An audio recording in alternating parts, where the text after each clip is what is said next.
Hey guys, it's Dr. Justin Marchegiani here. Today's video is going to be on high insulin levels and acne. We are going to dive in, and before we do, I really appreciate it. You put your comments down below. Let me know about your own personal skin experiences. And if you're enjoying the content, give me a thumbs up as well. And go to justinhealth.com/iTunes. We'll put the link down below and give us a review. We really appreciate it. It helps spread the word. All right, let's dive in. So what's insulin? Insulin's a hormone that's primarily going to be stimulated by the pancreas, by the beta cells of the pancreas in regards to carbohydrate. So usually the faster that carbohydrate converts to sugar and goes in that sugar increases blood glucose in the bloodstream, usually the faster insulin response, or the more of a greater of an insulin response you're going to have. And the more of that carbohydrate you consume, the more insulin you will have. So for instance, things like berries, right? More fiber, more nutrition, sugar, the fructose sugar comes out, which gets broken into. Fructose is going to primarily get metabolized by the liver. Things like glucose, more starch-based carbohydrates, those will go to the muscles primarily. It's about 80-20 each. So 80% of the fructose goes to the liver, 20% goes to the muscle. And then when you're dealing with more glucose carbohydrates, it's about 80% go to the muscle, 20% go to the liver. So kind of like a little seesaw effect there. And again, things like fructose, like high fructose corn syrup, usually it's like a 50-50 fructose, 55-45 fructose to glucose. So there's still some glucose in there, just the starches are going to have a lot more glucose. So the more glycemic load, right, which is glycemic load has to do with how much of that food that you ate along with the glycemic index of it. So faster carbohydrate, refined sugar, rice, right? The more processed, the more refined, the more glycemic index there is. It gets into the bloodstream faster. And then, of course, the load has to do with how much of whatever you're consuming and then the fiber component in there. So higher glycemic index, higher glycemic load foods, you're going to have more insulin. More sugar, more grains, more flours, more acellular kind of refined processed grains, higher insulin levels. So insulin does a couple of things. When insulin goes too high, in men, you're going to get an enzyme called the aromatase, which upregulates, and that's going to convert testosterone to estrogen. In women, you're going to upregulate enzymes like 1720 lyase that will convert estrogen to testosterone. And so they both can cause problems. So in men, you can get gynecomastia, extra fat around the breast area. Obviously, estrogen can drive more growth. So you can see with high levels of estrogen in men, high levels of insulin in men, you're going to see more sebum in the skin. Right? Sebum is an oil produced by the skin. And then any bacteria on the skin can eat that sebum, and then you can have cyst and acne as a result of that. So insulin drives a lot of these issues. Then with women, a lot more androgen. So you'll have a lot more insulin, right, from all these carbohydrates. This will upregulate that enzyme that increases more testosterone. Testosterone, androgens will just in itself in women will drive skin issues. And of course, the insulin will still drive skin issues to begin with because it's going to increase the sebum, and the sebum, that oil is going to be fed on by bacteria on the skin, bad bacteria in the skin. So you can see, right, there's like this kind of cascade of insulin to estrogen in men, or insulin to testosterone in women, and no one's getting to the root cause of it. So like most women that have chronic insulin issues, eventually they'll be diagnosed with PCOS, polycystic ovarian syndrome. The problem is a lot of damage that has to happen along the way for PCOS to be present.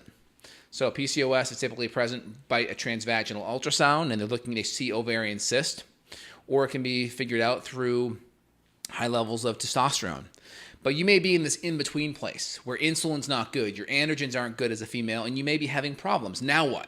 Okay, now you go to your dermatologist, and the first thing you're going to see on their little pamphlets when you go in there, it'll say, is my skin issue, is my acne and pimples affected by my diet or caused by my diet? And it typically says no, which is crazy because I can tell you, having seen thousands of patients and mostly women, one of the major side effects when you balance insulin and inflammation and change diet and get skin better, or get your diet better and inflammation better, is your skin gets significantly better. That's a byproduct of healthy hormones and healthy inflammation. So I see it all the time. And so when I have like 1,000 data points in my head, and then I see conventional literature saying no, I'm like, that doesn't make sense. So supposedly there were some studies back early, I think in the 70s, that may have showed that. And so they're kind of relying on some of these older studies, even though we have more up-to-date studies today showing that diet does play a big role. And almost anyone can kind of go back to like their college years or their high school years when they ate like crap, and then they can think of like, oh, I improved my diet later on, and then it got better. Like just going from junky, processed, refined carbohydrates and too much alcohol and grains to just more of a whole food diet and less sugar, you're going to see an improvement. And almost everyone has that experience. So in general, I'm kind of separating it out. As a female, it's very important because with hormonal imbalances and high testosterone and high insulin, and that can also drive estrogen dominance issues too, right? That can drive skin issues as well. That's why doctors and dermatologists may recommend a birth control pill, right? What does that do? It just takes your estrogen levels, it jacks it up, but at least makes it even. So all of these abnormal fluctuations, it kind of just mugs it and decreases some of that. So you're going to see birth control pills used off-label. You're going to see things like metformin or blood pressure medications. There's a couple that are used for decreasing androgens, okay? The various lactone family medications, you'll use those BP medications off-label to decrease androgens. Glucophage or metformin, and then typically birth control pills are going to be it, and then they may do something topical like Retin-A or like Differin or topical clindamycin, topical antibiotics. That's like it. And so there's not a lot of options for you on the skin side with most conventional doctors. Maybe a retinoic acid or retinol or Retin-A. That's pretty much it. You don't have too much. So in functional medicine world, we try to get to the root underlying issue, inflammation in the gut, getting the dysglycemia and insulin resistance from the food under control, getting gut function under control, looking at the adrenals, looking at hormone balances. In men, it's going to be a little bit easier. We're looking at the same things. We don't have to worry about the cycle of hormones, but there may just be a lot of insulin. There may be a lot higher estrogen in relation to testosterone, just from inflammation and that high level of enzyme conversion of testosterone to estrogen, aromatase. So we have to look at all of those things. So it's very important when you're diving in. I always try to draw a line like, all right, what would conventional medicine do? And when you line it up, what they do isn't that complicated. It's not that big of a deal. There's only a couple of tricks they're going to do almost every time. And then I always say, what do they think the root cause mechanism is? Well, they're not really ever focusing on it. You look at metformin. Well, what's that doing? That's trying to help with high levels of insulin. How's it working? Well, it's decreasing gluconeogenesis, right? Blood sugar from the liver. What else is it doing? It's decreasing glucose absorption in the gut. All right, well, are they changing the foods that are coming in? No, they don't really care. Birth control pills, what are they doing there? Just trying to balance out the high levels of estrogen, take out the peaks and valleys. Well, are they fixing the hormones? Not really. What about with the insulin or the testosterone blocking medications? Well, they're just trying to drop down the testosterone. Are they fixing the insulin though that's driving it? Not really, right? I mean, they're not really getting to the root underlying issue. So everything we're doing here is trying to get to the root underlying issue. And if you understand the mechanism, it really makes sense what functional medicine doctors like myself are doing, trying to get to the root cause. So I hope that helps. If you have skin issues or insulin issues, female or male, feel free to click down below. You can reach out to myself, schedule myself or colleagues to work deeper on getting to the root underlying issue, focused on the gut, focused on the hormones, the adrenals, and trying to get the diet and the insulin under control. So fasting insulin, ideally under 5, but definitely under 7. Testosterone, try to get it more mid-range. If you're a female and it's high, try to drop it back down to more mid-range. Keep those in mind. Looking at free and total testosterone, both would be helpful. Looking at a fasting insulin would be helpful as well. And you can also just look at your functional glucose tolerance. Get a blood sugar meter like I have right here. I have Keto Mojo right now. I got a bunch of them, but that's the one I'm using right now. And just take a fasting blood sugar and then test your meal. Do a 1, 2, 3 hours after your meal and see how that blood sugar looks. Ideally between 120 to 140 in that first hour, back below 100 in that second hour, or up to 120 is okay, but definitely back below 100 within 3 hours. So it should be like this. And this curve means we're not making a lot of insulin to bring that blood sugar down. The higher our blood sugar goes up, the more we know our pancreas is making insulin to bring it back down. So we kind of always look at that give and take, right? So blood sugar, the higher our blood sugar is, the higher our insulin has to be. The higher our insulin is, the more we're going to convert as a female our estrogen to testosterone. As a man, we're going to convert testosterone to estrogen. It's kind of that big switch. All right, let me dive into some listeners' questions here. My 18-year-old has inflamed acne on his face. What natural remedies do you recommend, and what can you do to avoid scarring? So, I mean, the first thing you have to do to avoid scarring is if there's cystic acne and they're really affecting that collagen matrix on the skin, you want to at least get that stabilized through conventional medicine. So whether that's a retinol or if you need like a topical antibiotic, feel free and do that if you need. Where it gets a little bit tough is there was one other acne medication I didn't mention. That's the Accutane, which is a vitamin A analog. That has a lot of side effects and can decrease your skin's ability to produce sebum like longer term, because you need a little bit of sebum to keep your skin like moist from being dry.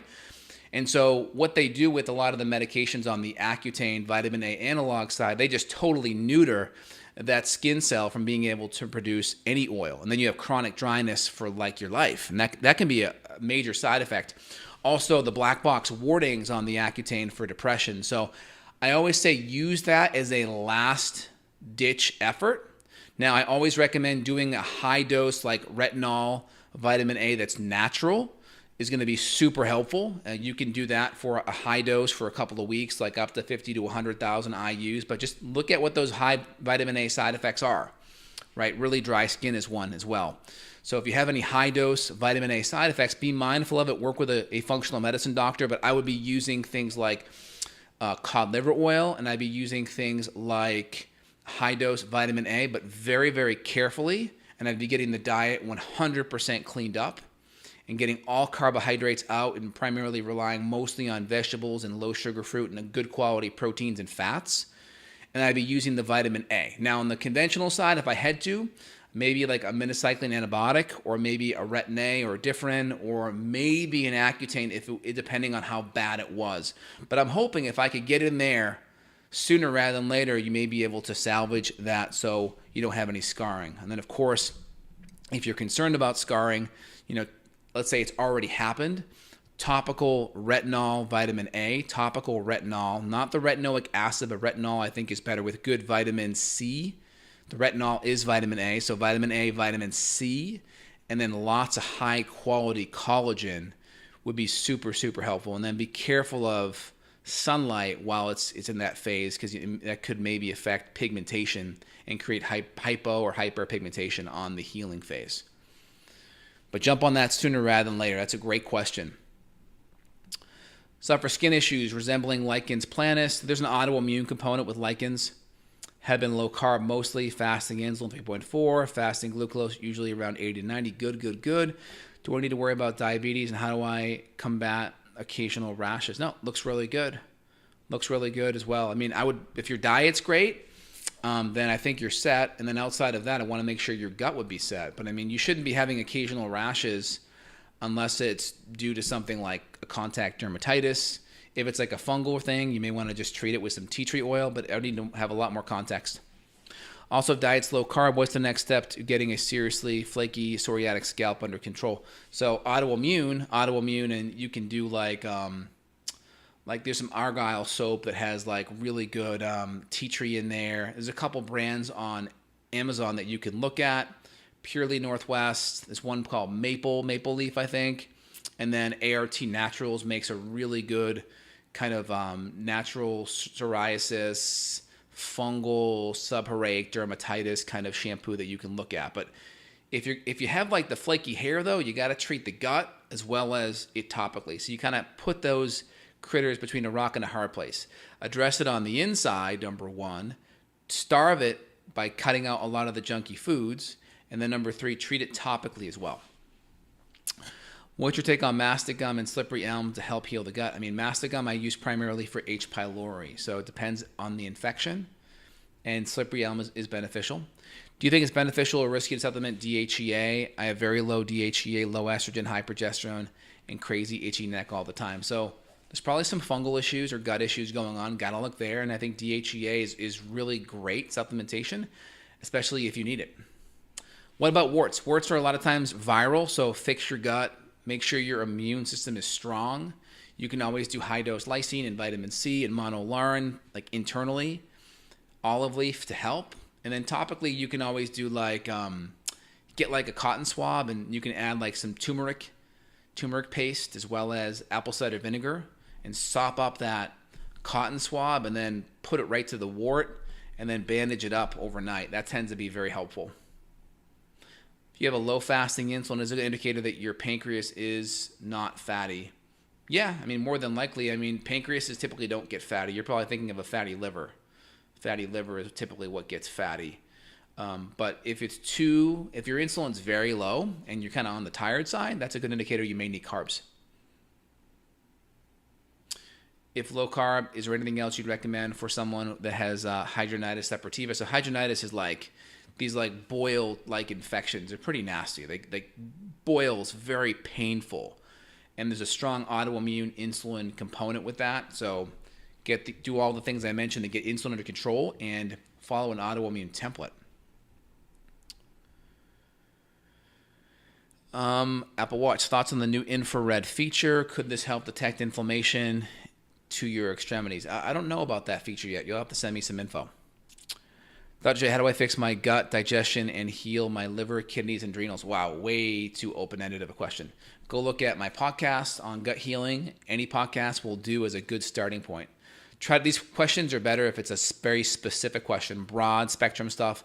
I'll just refer you to a specific video or podcast on the topic. That way you get like an hour of content versus 30 seconds that will be too brief. Let me hit Facebook here. When do you recommend supporting the liver? Typically after the guts tends to be supported and better and digestion's good. I mean, what do you mean by supporting the liver? Most people mean like detoxification, right? So you're always detoxifying. It's just the question is, are you trying to palliatively detoxify more? So the first thing I always say is fix the toxicity going in, meaning like diet, organic, cut out all the hormones and junk, get the insulin under control, get the nutrition up, clean water, hormones out of the meat, pesticides out of the food. That's the first step. Because if you have detox issues and you haven't even done that, don't even worry about touching anything like milk thistle or glutathione. Don't even worry about that. Just get the foundations first. And then once you're working on the hormones and your gut and all that's stable, then you can go in and use, like in my line, we have one called Antioxidant Supreme or Liver Supreme. These are like phase 1 nutrients for detoxification. And then we have phase 2 nutrients, which are like calcium glucarate, which helps with mold. A lot of glutathione, which helps with phase 2 and expelling toxins, methionine, cysteine, glutamine, glycine, taurine. These are all really important sulfur amino acids. So I always recommend get the foundation going and then do that stuff later. And of course, like binders like activated charcoal are also great too. All right, good questions, good questions.